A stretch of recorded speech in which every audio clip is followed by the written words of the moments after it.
Assalamualaikum warahmatullahi wabarakatuh. Perkenalkan, nama saya Zamhuri SPD MPD. Saya mengajar di SMK Negeri 4 Sungai Penuh di mata diklat Kria Kreatif Kayu dan Rotan. Khususnya saya mengajar teknik kerja bangku.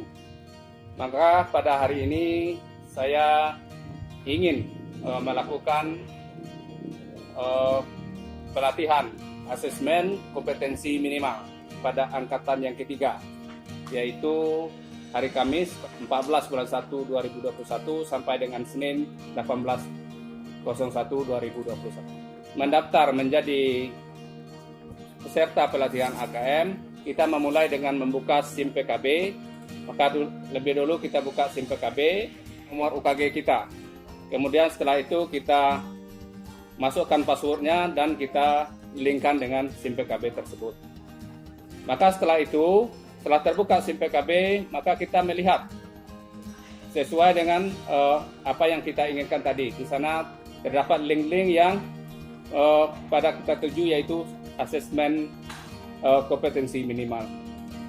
Maka setelah itu terbuka, maka kita harus memahami apa-apa yang terdapat pada link tersebut.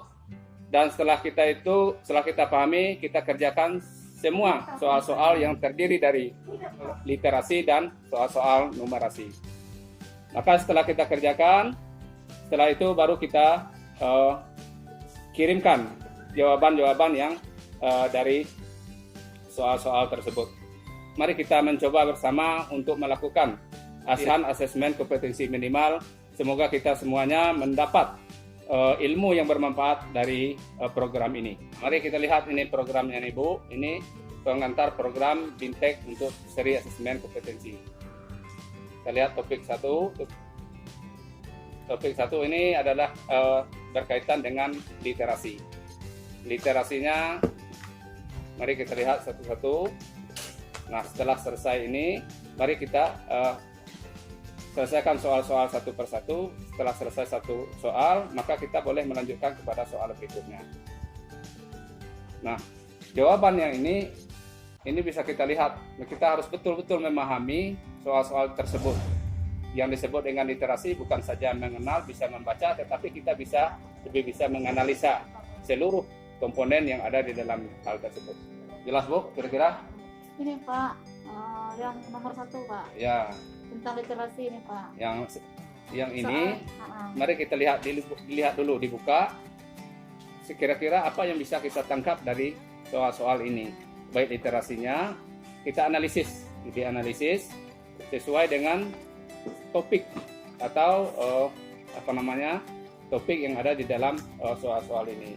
Sehingga nanti kita dapatkan jawaban-jawaban yang betul-betul memadai untuk soal-soal ini.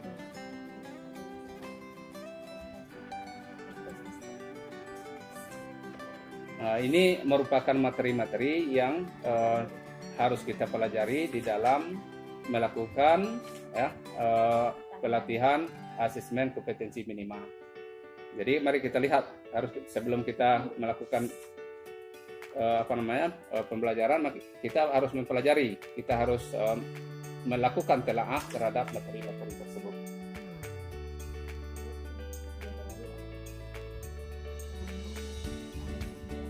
Nah, ini kita lihat, ini ada penjelasan tentang latar belakang kebijakan asesmen nasional. Kenapa hal ini harus dilakukan?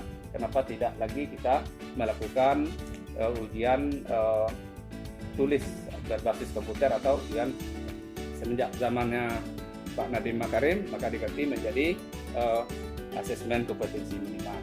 Dan ini harus kita pelajari secara utuh agar kita betul-betul sebagai seorang guru mengerti apa yang disebut dengan asistensi kompetensi minimal, sehingga kita bisa memberikan pembelajaran yang pas untuk anak-anak kita. Jadi kenapa kita melakukan AKM? Kita melakukan AKM itu adalah untuk memberikan life skill atau kecakapan hidup pada abad 21 untuk siswa-siswa kita yang menamakan pendidikan di SMK atau di SMA. Ini profil pelajar Pancasila. Nah, ini yang harus dimiliki oleh siswa-siswa kita setelah mereka menamatkan pendidikan di SMK. Kita lanjut, ini dia kompetensi siswa. Jadi kecakapan hidup abad 21, dia harus merupakan pribadi yang Pancasilais, yang terukur melalui asesmen nasional yang berupa, kalau kita di sini dia adalah asesmen kompetensi minimal. Kemudian ada yang kedua yaitu survei karakter. Jadi karakter anak kita itu harus mempunyai karakter yang baik. Kita tidak menginginkan siswa yang pintar tetapi dia tidak punya karakter atau karakternya buruk. Contohnya dia culas, mengganggu teman-temannya, atau dia mencuri, atau dia berperangai tidak baik, narkoba dan lain sebagainya. Sehingga nanti kita mendapatkan siswa yang mempunyai betul-betul punya kompetensi minimal, kemudian mempunyai karakter yang baik, serta dapat hidup di dalam lingkungan belajar yang baik. Sehingga nanti kita betul-betul mendapatkan siswa yang tamat dari sekolah kita ini mempunyai kecakapan hidup atau life skill pada abad 21. Sudah, Bu? Oke, saya kira itulah yang bisa saya sampaikan. Mudah-mudahan ini ada manfaatnya bagi kita semua. Billahi taufiq wal hidayah. Assalamualaikum warahmatullahi wabarakatuh.